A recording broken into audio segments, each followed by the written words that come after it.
ನಮಸ್ಕಾರ. ಕರ್ನಾಟಕ ಧ್ವನಿಗೆ ಸ್ವಾಗತ.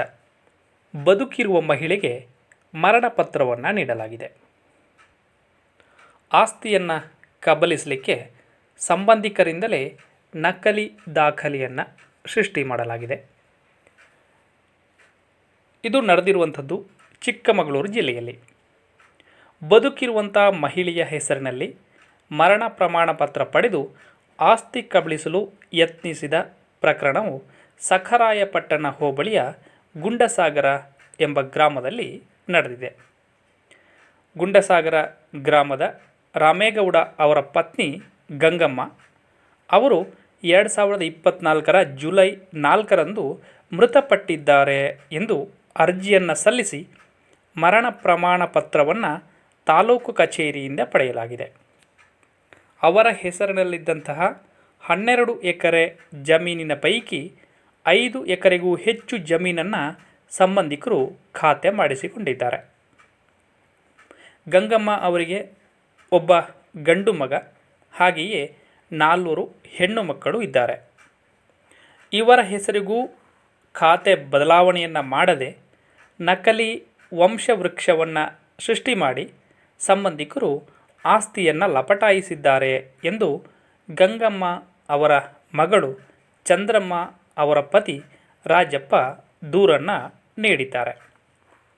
4 ಅಕ್ರಮವಾಗಿ ಕೂಟವನ್ನು ಕಟ್ಟಿಕೊಂಡು ನಕಲಿ ದಾಖಲೆಯನ್ನು ಸೃಷ್ಟಿ ಮಾಡಿದ್ದಾರೆ.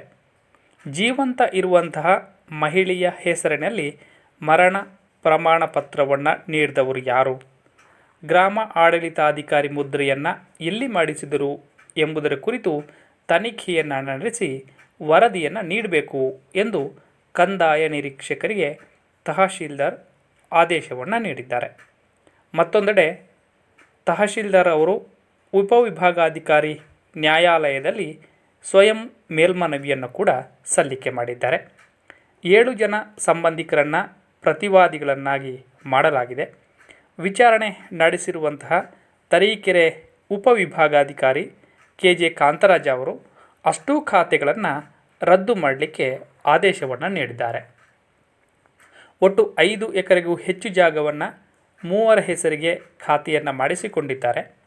ಗಂಗಮ್ಮ ಅವರ ಮಗನಿಗೂ ಕೂಡ ಬೆದರಿಕೆಯನ್ನು ಹಾಕಲಾಗುತ್ತಿದೆ. ಈ ಸಂಬಂಧ ಪೊಲೀಸರಿಗೆ ದೂರು ನೀಡಿದರೂ ಕೂಡ ಪ್ರಯೋಜನ ಆಗಿಲ್ಲ ಎಂದು ರಾಜಪ್ಪ ಅಸಮಾಧಾನವನ್ನು ವ್ಯಕ್ತಪಡಿಸಿದ್ದಾರೆ.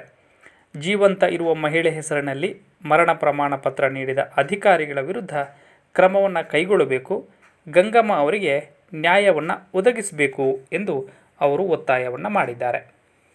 ಇನ್ನು ಕಂದಾಯ ನಿರೀಕ್ಷಕ ಮತ್ತು ಗ್ರಾಮ ಆಡಳಿತಾಧಿಕಾರಿಗೆ ನೋಟಿಸ್ ನೀಡಲಾಗಿದೆ. ಅವರ ವರದಿಯನ್ನು ಆಧರಿಸಿ ಮುಂದಿನ ಕ್ರಮವನ್ನು ಕೈಗೊಳ್ಳಲಾಗುವುದು ಎಂದು ಕಡೂರಿನ ತಹಶೀಲ್ದಾರ್ CS ಪೂರ್ಣಿಮಾ ಅವರು ತಿಳಿಸಿದ್ದಾರೆ. ಧನ್ಯವಾದಗಳು.